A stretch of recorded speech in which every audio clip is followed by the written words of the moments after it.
Yeah, okay. Thank you, everyone, for being here and for joining our panel, Upheaval of Sediments. I have next to me Tao Wan Phan, Petrit Halilaj, and Ilze Wolff, three fantastic artists who are in the exhibition that I hope that you've had a chance to walk through. If not now, this will be an introduction. My name is May Mekki. I'm one of the co-curators for this edition of Interludes and Transitions. A few people attending.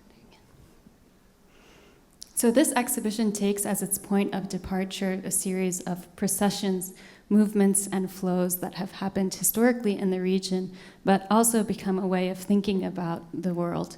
In particular, it's shaped an understanding of time. And these three artists, we bring together for their particular sensitivity for thinking about the past, not as something that's located in a distant past, but rather one that's moving with us in procession, in transition, and even rupturing into the present. Each is working with a particular historical context, and I would just like to offer a brief introduction on the work that's on view here today. Tao Wan Phan's work often is engaging with the history of Vietnam, bringing together different medium, and this particular work on view embeds and pays homage to the historic artist Diem Phuong Thi as a window into thinking about a history of Vietnam that's less considered in the typical historical frame. Petrit Halilaj's installation in the very first gallery next to Tao revisits drawings that he made as a 13-year-old in a refugee camp in Albania. It becomes an immersive installation, and it brings together images both of horrors that he witnessed as well as lush vegetation and beautiful animals in a kind of psychic immersive space. Ilze Wolff is an artist but also an architect from the studio Wolff Architects, which works equally with architecture as well as advocacy and research. And this new installation here today, it's an installation and there's a new film commission element titled The Caretaker that centers a figure, an archetypal figure of the caretaker sited in a dwelling of the Rhodes Cottage, which has a particular history associated with a figure known for essentially implementing apartheid. But we look at this figure less known to us as a way into rethinking that history as one with expansive communities involved. So thank you so much for being in conversation with me here today. And I'm excited to talk about your work and the connections between them. To begin, I'd like to ask each of you to talk about using the figure or the character as a way into thinking about a broader history. So rather than looking at the historical record, thinking about a personal history as a way to thinking about a broader collective one.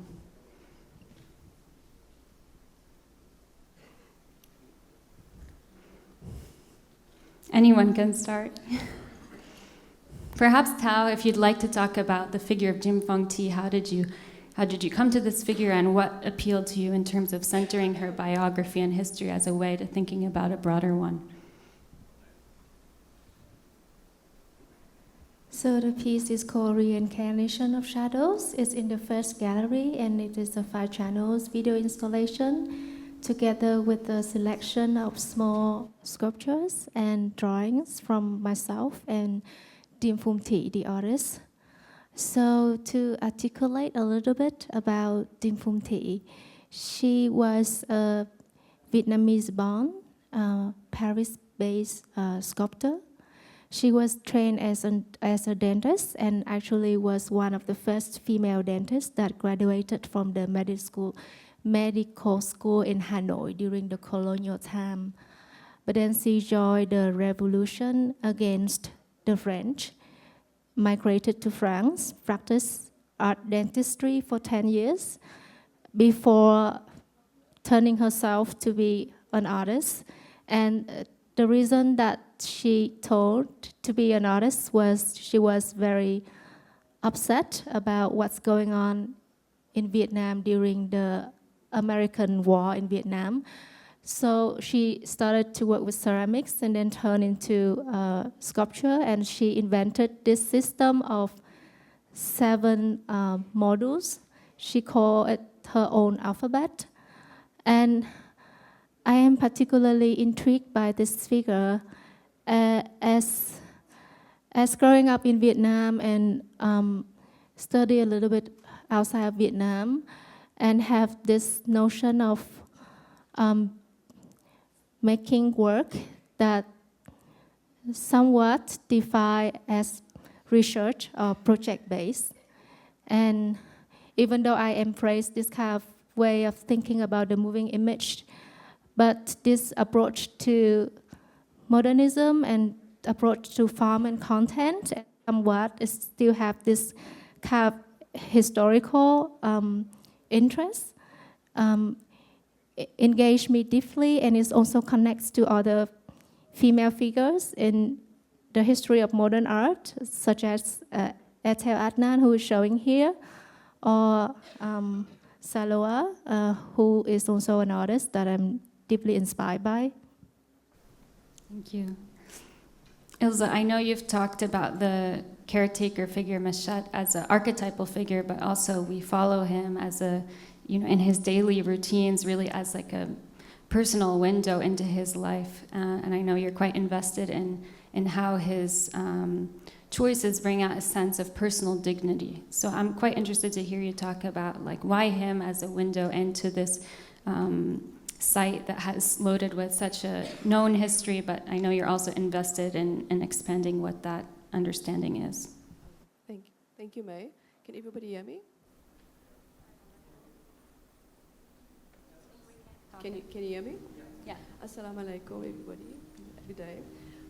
Thank you for having this conversation, and also thank you for. Can you hear me now? This one. Oh, is this one better? Thank you. Yes, so firstly, the film evolved from a quotation or a uttering by Bessie Head, a very important writer from our region, who said that there was somebody that described himself in the region as he's taken everything from the Africans except the air. And Bessie Head then said, she feels as if this person also took the air when she's walking around the Southern African region. So the film comes from an idea of restoring breath, claiming breathing for us, and the cottage becomes that space for breathing. So the figure of Meshat, we encounter him in his garden, and he's taking care of the garden. And at one point, he then receives a letter to say that he needs to vacate the premises because he doesn't fit the description of the proper caretaker that they would like to install into the cottage. And it made me think about how do people then maneuver, and how do people hang on to various slight freedoms that they've cultivated for themselves, and what kind of plans they make to do that. So this is a film about an archetypal figure, the caretaker, taking care of a piece of land, but also taking care of this, what I call slight freedom, which is a song by Jeff Parker as well. And how do we then make space around that? Yeah. And Petrit, I know I'm using the word character, but in the case of your work, it's Petrit, the 13-year-old, not the Petrit before us. So I'm also interested in the idea of re-encountering your drawings sometime later, and how did you approach them as a way into thinking, outside who you were at that time? Thank you. Is this working? Can you turn on? Now maybe it's... Hello? Oh, yeah, perfect. Yeah. Okay, so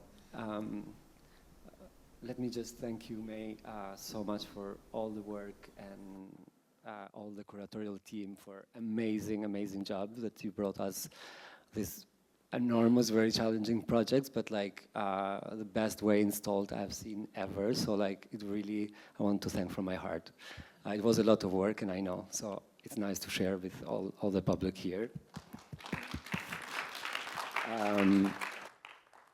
Who would have said when I was drawing these peacocks and dreaming about this landscape to be somewhere like in a dreamy place, like just to be in peace and without all the horror and the war and the context we were, like that actually one day we would be able to talk about this, to talk about these dreams again and share. And to be honest, I would have never, when I was drawing them, I was drawing to be a bird, but not to fly here with all these drawings and share them with you.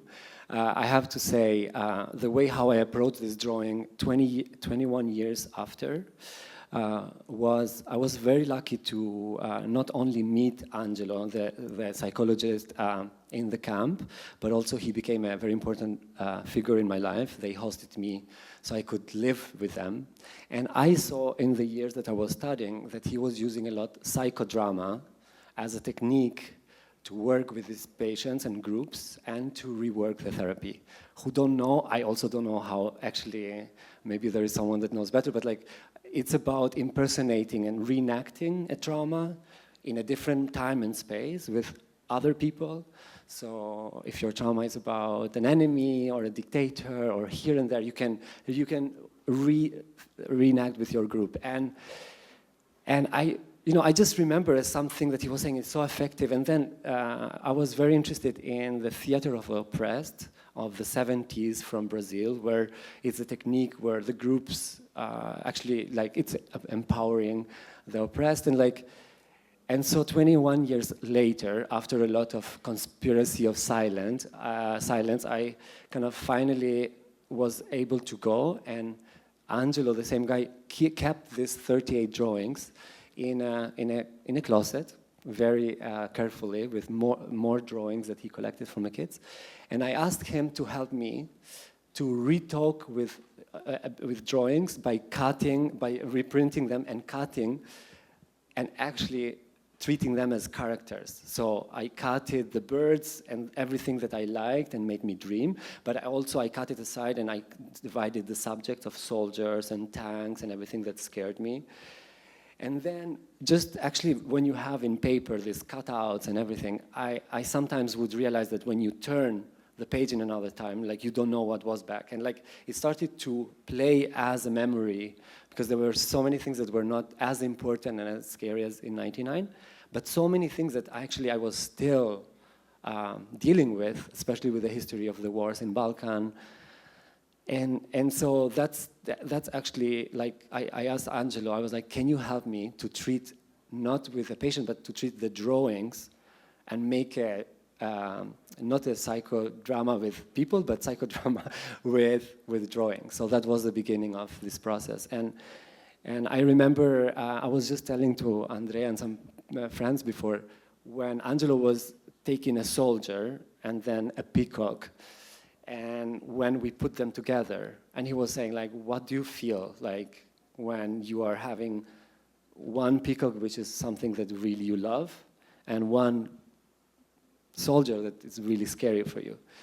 And I was thinking about, I don't know, like maybe like masks and things in my life in Berlin, and I was like, you know, when you turn it, it would just become like a person with a huge wig and like.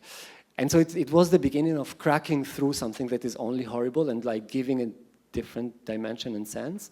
So kind of reframing your memory and like remaking it and playing with it. So that was the methodology behind, and the rest is, yeah.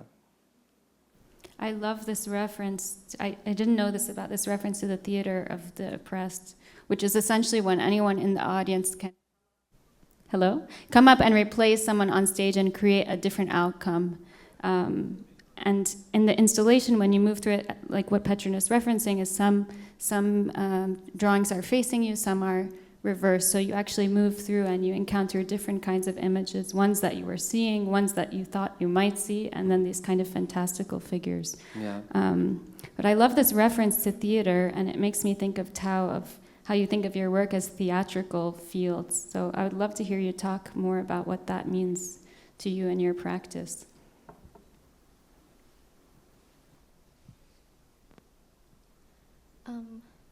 So to continue, maybe I wouldn't use the allegory of the theater, but maybe the allegory of literature and paintings.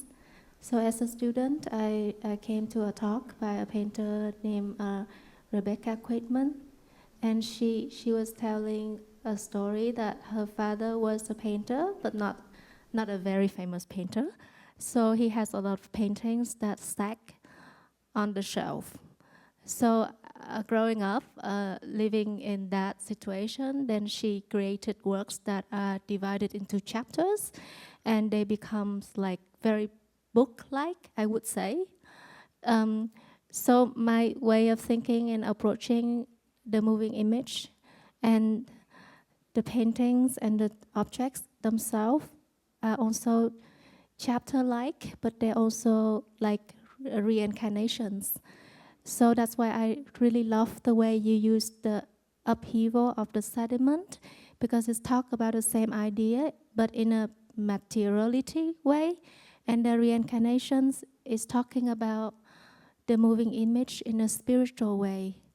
And I really wanted to not only tell a narration about Vietnam, but to give it a form and a voice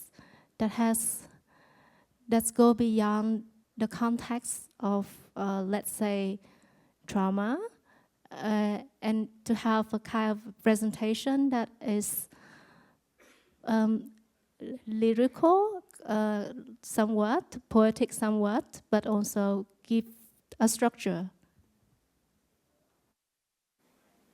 Ilze, I wonder if you can talk the moment of enchantment of this idea. I mean, that's what it brings to mind right away for me in terms of Tao's reference even to reincarnation. I'm curious how that fits into an idea of an archetype. Is that something that exists through time, or?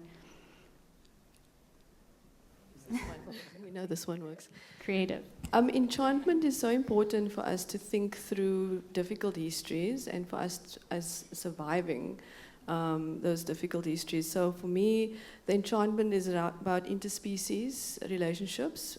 In the movie, in the film, we made a scene where Mishet has an encounter with an otter, which is an actual occurrence at the cottage, where there is a Cape otter that visits the house regularly in a freshwater stream. So the otters and probably the otter's ancestors and descendants and family has probably been passing through that water stream for many, many, many years. And this encounter with Mishet and the caretaker, and even today, is that kind of very sort of everyday moments of enchantment where you don't sort of, it's a surprise with this beautiful creature in your kind of everyday existence, which then reminds us about that, the life-giving force of, relationship between other species, in interspecies relationships. So we also brought we couldn't film an actual otter, unfortunately, for the film, so we collaborated with puppeteers to produce a puppet otter, which is also in the installation. And it's important for us to foreground, the local animals that as part of the spatial dynamics, the spatial politics of the land in Cape Town, specifically. So that we have a sense that, us as humans have not been the only ones occupying and settling in this space, but there's a deeper history that it goes beyond the human occupation. But there's also a domestic sense of it, because the otter knows he's going to get food, and a very particular kind of food when he goes up and down that stream. And it's a connection with water as well, because this is a way of how the water flows into the sea. but also the kind of destruction of settlement, right, and the disruptions between those interspecies relationships and the disruptions on the land, and all of those things. So for me, the enchantment is to foreground these small moments of enduring relationships that exist despite all these disruptions. And Tao, I'm also interested to hear you talk more about the role of folk tales in general as something to take seriously, and also what you're saying, Ilze, about kind of observation, but also speculation, like a speculative practice of observing, but also taking seriously rumors or oral histories or things that are passed down through other kinds of flows or movements. In the moving image works, I frequently use folklore and literature from different sources, and some of them are not very well known or popular. I think one of the main concerns that brought me to making moving image is when I always trained as a painter in Vietnam and both in the States, and I feel like in painting there is I think with the CAP training that I received, there was a lack of an approach to storytelling. So storytelling was considered, I would say, inappropriate. So by using folktales, and actually I use a lot of folktales written by the indigenous community or with the CAP literature that I was growing up with, such as Soviet literature or Soviet animation. So it was really a CAP minor literature, and to use it in the work in a way that even though it's very specific, it still has an attempt to communicate. Maybe Petrit has a relation to this. Yeah, absolutely. I was just thinking about the last opera I made, which actually comes as a conversation of a citizen and a friend of mine of my age, that it's of a tale that he heard about Adam and Eve, and how after they lost Garden of Eden they would look for a new place to settle, and they were going around the world. Obviously they found no one, because they should be the first, except that when they come to Runik and Kosovo, obviously there was a people before them, and as strangers we not only hosted them, but we also married them. And when I heard this, I was like, I have never done an opera, but like I love it so much that I'm gonna try to make an opera about it and see them marrying for real with everyone looking at it. So yeah, for sure, like taking, like maybe this could have been just like a conversation, and then I don't know if it's written somewhere but definitely I share this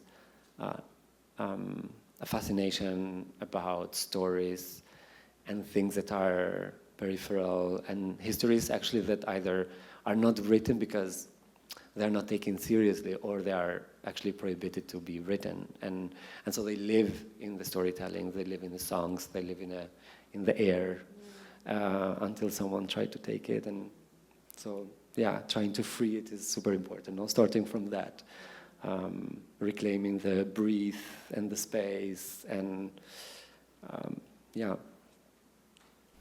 An interesting way to think about that is actually, I feel, it's through the approach to scale.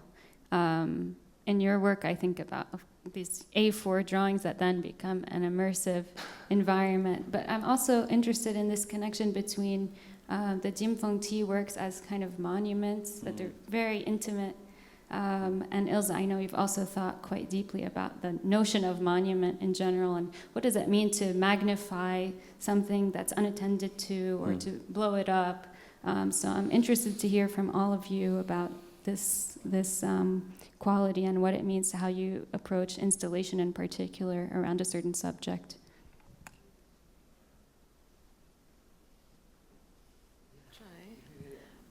Yeah, monuments is a big topic for us, especially in the case of the figure that we are recalling or thinking about in the film, because there was a huge moment around the toppling of the statue in 2015.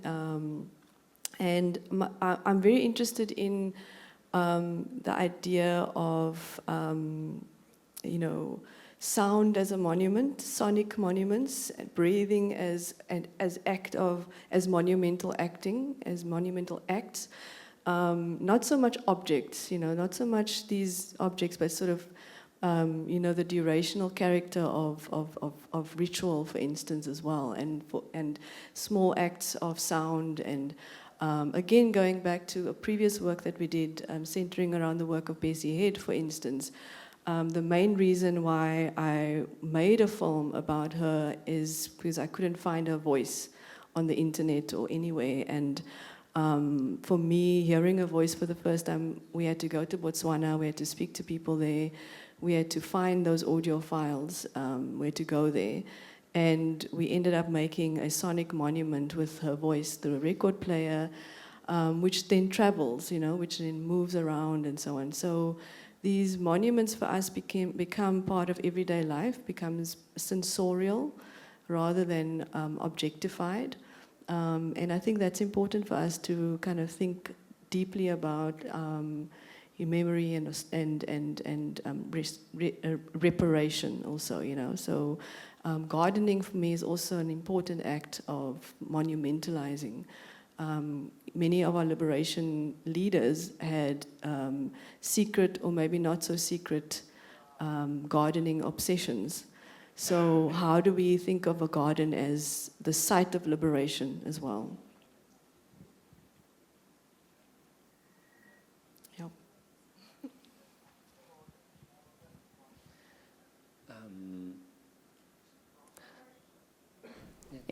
You could also, I'm thinking, there's other works of yours that I think take this approach, like Abitare or The Necklace, of choosing what to expand, and that might be not attended to, or this kind of thing running through your practice. Yeah. Probably it's interesting that we are talking about something that by size become monumental, but I'm very fascinated to actually question all what is about monumentality and centrality and symmetry, and actually how to be aware about plurality of things and voices, and this thing of Abetare. What fascinates me is that this drawing in surface become like drawing in a space that you always see through. So there's never this sculptural approach that probably requires you to occupy the space and go around. It's more like you see through. But yeah, like the scale, when, for example, the jewelry of my mom that contained the ashes and the then grinded parts of the burnt house in '99, when I discovered that my mom, so like the context was like that. They had 1 hour time to take something and leave, and leave our home. And this was in '99. So we were terrified. You have to choose what is the thing that I can take with me, what is the thing that I need, and she decided to dig a hole and hide her jewelry and other things, but also she thought about my drawings, because I was obsessed and drawing all the time. So she grabbed a good bunch of drawing, put them in a plastic bags, dig a hole, and put them in the same place with the gold and her jewelry. And I learned this after, because I after the war, we couldn't find the place because the garden completely changed. There were different vegetation, and we couldn't see. And she was looking for, and when we found this, and I thought it was something, because she was talking about something precious, and for her was also my drawings. And I think it's monumental. I don't know, as a gesture, as a human gesture, and like I couldn't wait to tell it and to share and give at least back or be aware to talk about it, but also like, and then yeah, like the house that was burned was huge. So sometimes you don't choose the size just to make it bigger. It's just like you deal with monumental gestures, but also a lot of material. So like I made them as big as they could contain the ruins shared by color. So it's really part of the process. And to be honest, coming from Albanian community in Kosovo, many of you know the history and the fall of Yugoslavia, and like there is a lot of conversations, and it will be on and on. But many times there are many perspectives of what Yugoslavia was and dictatorship was. But like for us Albanians of Kosovo was another story of oppression. Just imagine we have never been in Venice Pavilion representing Kosovo Albanians of Yugoslavia, and as soon as we were free, of course there were stories to be told. And like, so what you understand is like that the oppressive context bring you to, we were like, I was convinced when I was studying, I was like, maybe we really have not much to tell. I was in crisis when I went to Italy. You see like all this history, and you go to like Venice Biennale, and you see Pinacoteca of these paintings of history, and I was like, oh my God, maybe we don't have these important stories to tell, you know? But then when you get used after the first shock, I was like, I started to understand the contemporary art and the arte povera and other periods, and I'm like, no, actually maybe they are stories. We just have to be courageous enough to start to talk and tell and give form to them, as you said before. And so, yeah, like these processes bring to this form sometimes, and I don't know how.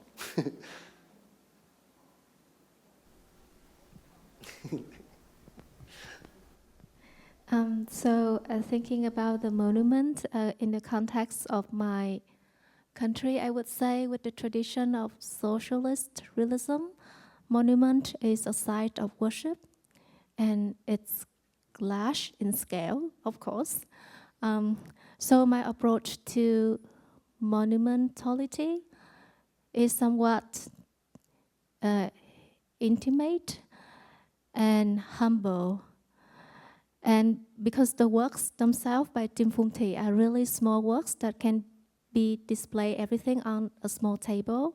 And in the video, I interacted with the sculptures, so they becomes a little bit like theater or toys.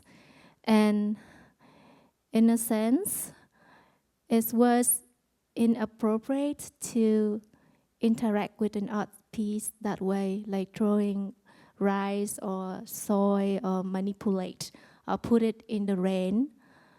But I have this sense that this kind of violation on the monument and can turn out to be something productive and gentle. It doesn't have to be a force or a manipulation that is negative. So this kind of positive action is something that I try to approach thinking about the monument. And in the video installation, there's also such a sensuous approach to materials and producing sound, as well as the interaction with the other work made of jute, and just a sense of material being alive and evoking a very strong mood. And Ilze, I don't know if we told you this as curatorial team, like we think of your film installation also as a sound installation because the soundtrack is like a character in it. So I guess my closing question for all of you is to think about this psychological, psychic dimension, the quality of mood, and what does that surface in terms of thinking about a collective history, even if the way in is through something quite personal.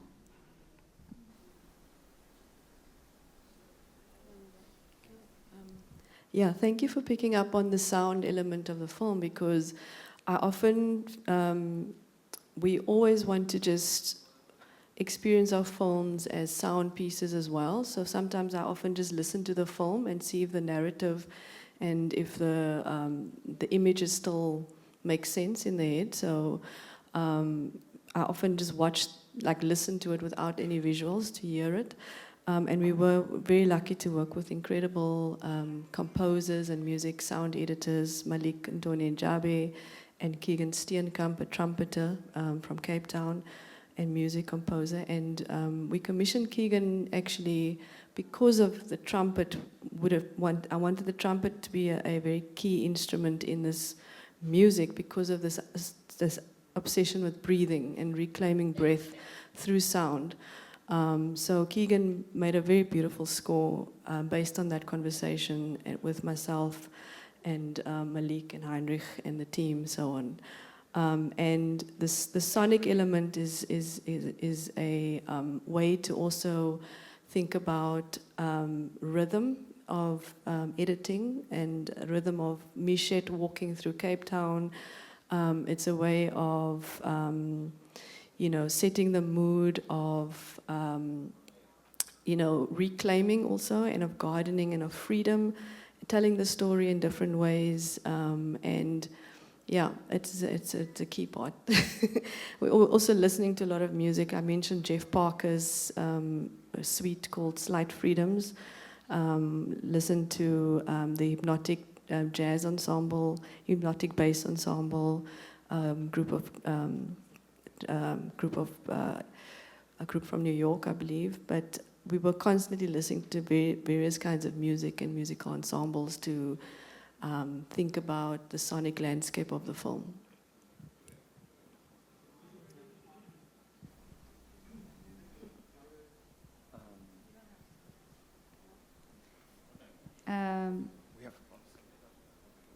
I will be generous and I will open it up to questions. If anyone would like to ask a question to any of our panelists.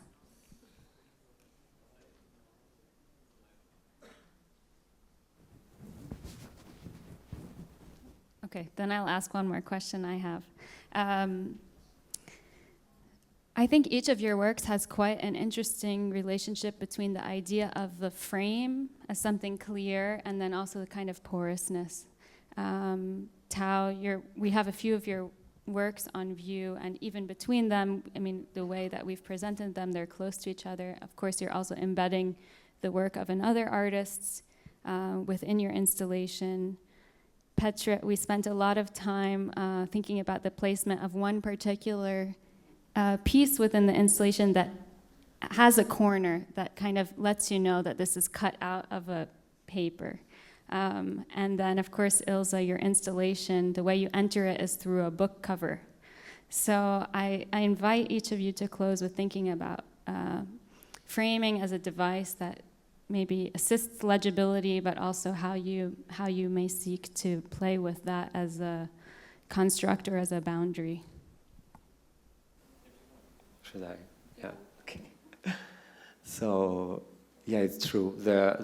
When you see the installation in the right side, there is a corner of a bush where you see that actually you might imagine that these cutouts and fragments come out of existing drawings in A4 with a space. And actually, going back to learning from Angelo, like when you draw in a paper, there is always of the fact that you are giving a space and a form, and you're in front of the possibility to draw and do something, like playing then inside those frames. You have a way to also confront the scale and the importance of subjects and what you want to understand or elaborate. And I think, like, for me, when I was learning this, it was important in the same time to build a porosity of the space, like of the work, and like question those frames of history, but also personal memories, and experience that formally. Like, so for me, like, it was extremely important to build this experience that you go through and there is never, it's like unfinished history. It's like you really, however you associate, you build a new history or a story related to this work, and it's really up to you. And that was kind of, I'm happy to kind of arrive to this result because it was very scary and painful, the idea of unframing and reopening certain questions and wounds, but also like it was uplifting and it was also encouraging to dream. And I know we are in an era of phones and iPads and everything, but maybe, as Angelo encouraged me, if you have a pen and a paper, take 5 minutes or 10 to probably draw or write what you love most and what scares you most. And probably like what is interesting is what your mind can do on the space and lines in between that. Because we are so often encouraged to say, let's dream, and it's only about like, let's potential, like, but actually when you put those big dreams or small dreams together with also other side of a story, in the darker side, like, I think there is something interesting that I would like to encourage you to do. And dreams start sometimes with just a pen or a finger in your phone, so, and then they can become something else later.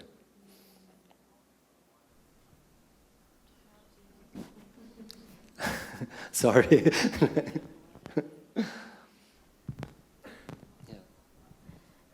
So your question regarding the framing, for me, framing is a limitation, but it's also an opportunity for poetic relations.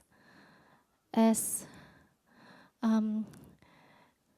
artists, and usually many of us are trained as painters or filmmakers, and this device of framing and editing and montage is somewhat a burden, but also a window to reach a certain kind of mood or an aspect of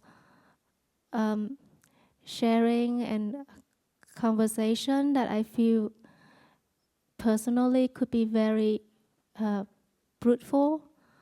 So framing is something that I deliberately used in the work, not always successful, but there's always an attempt to open this poetics of relation.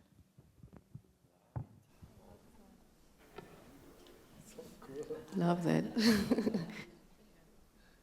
I also believe in the frame, or you know, how does the book become the kind of foundation? We work a lot with books, work from books, and we make books. So the installation is also a kind of a conversation of how can the book actually become a kind of a holder of the various stories and the various frames and the various kinds of key obsessions. For me, when I make a book, I always feel, especially with little magazines and small publications, for me the beginning of the book is actually in the middle, because that's usually where the book falls open, especially if it's a small publication. So the middle page becomes the kind of, you know, key moment, and then from there it kind of bounces in between that, you know. So we constantly use the book as a kind of a way to just frame our various obsessions and narratives. So the script is an important book for the film. The various letters that were written that we found in the archives regarding, you know, the new caretaker, you know, and how do we then begin to make it a fiction. Yeah, so framing is very important. Obviously, you know, with filmmaking, there's a compositional frame that also matters a lot, what's in and out of the frame. Yeah, so it's a very important key methodology, I guess. Yeah, I couldn't have said it better. Poetics of relation, right? Yeah. That phrase. So thank you, Tao. Thank you, Petrit. Thank you, Ilze, for being in conversation today. Thank you all for joining. Hello.